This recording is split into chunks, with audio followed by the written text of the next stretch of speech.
PT Remala Abadi Tbk atau dengan kode emiten data yang akan melantai pada awal Mei nanti. Di mana harga penawarannya berkisar di 188 hingga 208 rupiah per lembar saham. Perusahaan yang akan IPO kali ini bergerak di bidang telekomunikasi yang telah berdiri sejak tahun 2004, yaitu PT Remala Abadi Tbk atau Data. Perseroan fokus melayani kebutuhan internet service provider, layanan konsultasi IT, serta jaringan tetap berbasis kabel maupun tanpa kabel.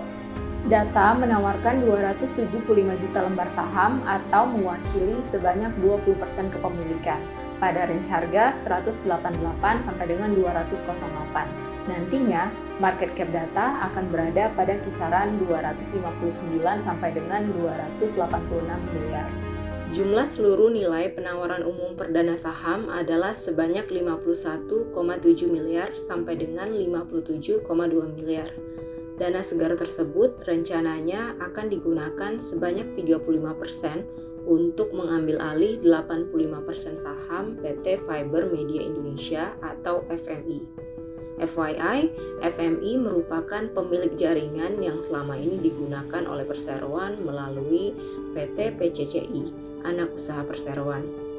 Transaksi ini merupakan transaksi afiliasi karena pemilik dari 85% saham FMI merupakan suami dari pengendali perseroan. 47%-nya akan digunakan untuk pembelian aset, di antaranya pembelian aset berupa dense wavelength divisions multiplexing, jaringan dan kabel fiber optik, serta aset tetap berupa tanah dan bangunan. Dan 18% sisanya akan digunakan sebagai working capital. Underwriter pada IPO kali ini adalah UOB Kay Hian Sekuritas atau AI. Ya, kita tahu lah ya bahwa AI adalah salah satu underwriter yang aktif.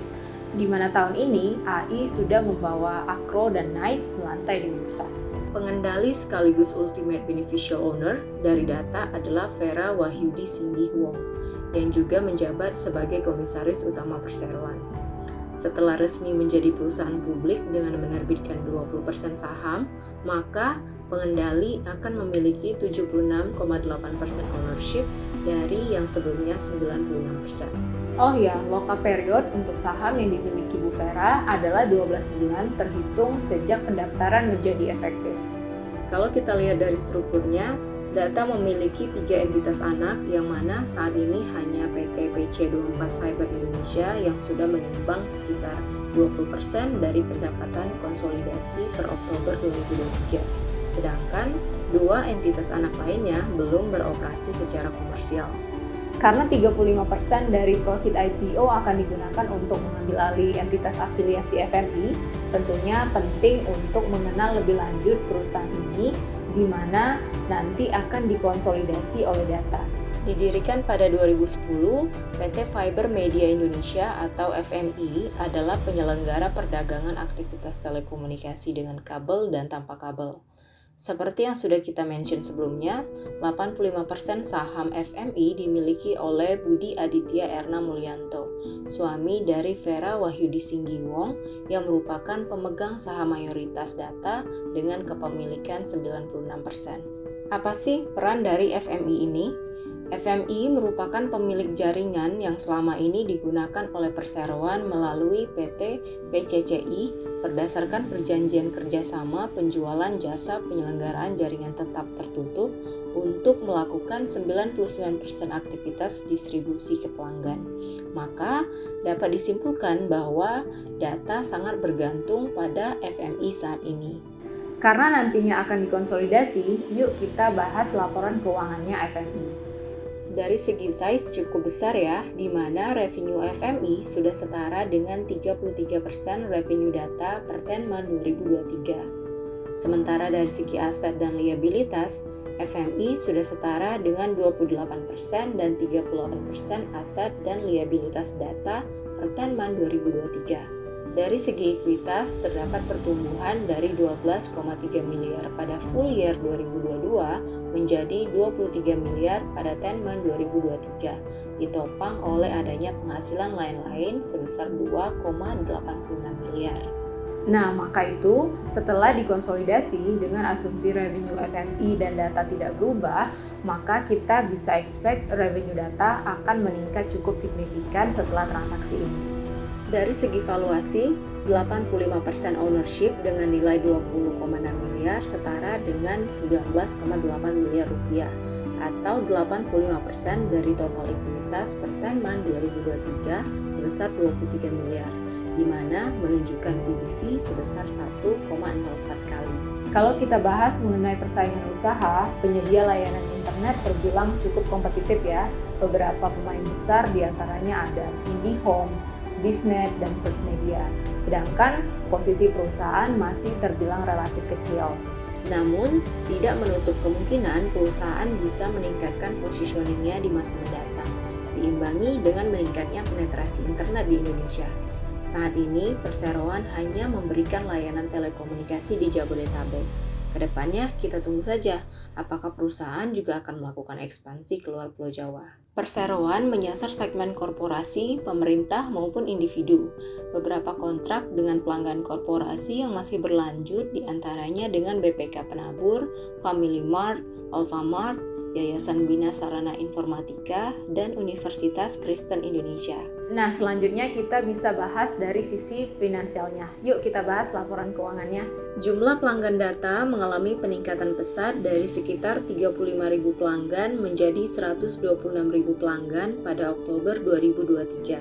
Sejalan dengan hal tersebut, revenue mengalami peningkatan dari 116 miliar pada tahun 2020 menjadi 209 miliar pada tahun 2022.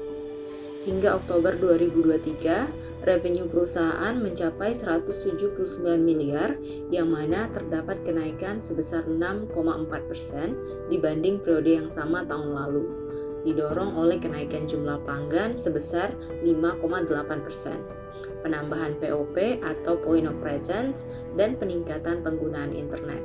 Kenaikan revenue ini juga diiringi dengan kenaikan gross hingga net secara kontinu dari tahun 2020 hingga Tenman 2023, didorong oleh efisiensi dari segi maintenance jaringan, di mana kontrol atas penggunaan material serta sewa lebih diperketat. Total aset berada pada level 135 miliar rupiah pada Tenman 2023, dengan dominasi pendanaan ekuitas sebesar 94 miliar dan liabilitas sebesar 41 miliar. Dari segi likuiditas di mana current ratio berada pada level 1,3 kali pada Tenman 2023. Akan tetapi, cash ratio menurun pada level 0,23 kali dibanding pada akhir 2022. Return on equity data juga terus meningkat dari 10,3% pada tahun 2020 menjadi 39% pada tahun 2022. Selanjutnya, dari sisi valuasi, EPS data setelah IPO akan berada pada level Rp19, sementara book value per share berada pada level Rp207.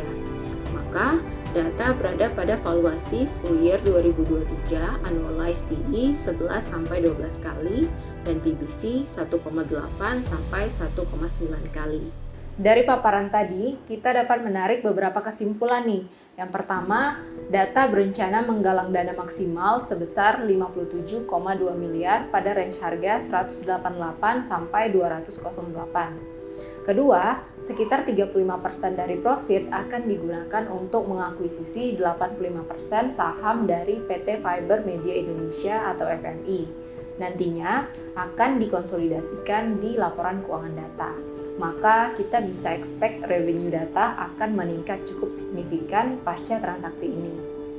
Ketiga, dari sisi valuasi, data berada pada annualized PE 11-12 kali dan PBV 1,8-1,9 kali, di mana itu termasuk murah ya. Keempat, kami menilai perusahaan harus meningkatkan positioning-nya untuk menjangkau pasar yang lebih luas nih, di mana perseroan harus bersaing dengan kompetitor yang jauh lebih dikenal publik. Sekian video kita kali ini, sampai jumpa di video selanjutnya.